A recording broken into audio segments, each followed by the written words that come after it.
नहीं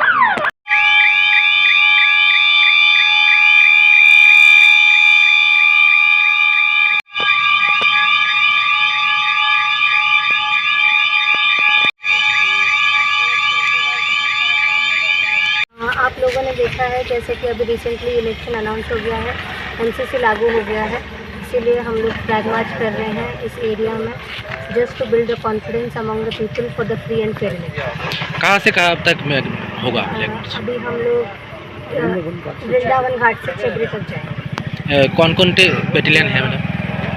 अभी बीएसएफ के हैं हमारे साथ, एएसआर के हैं, वो लोग 104 बटालियन के। अच्छा, थैंक यू सर।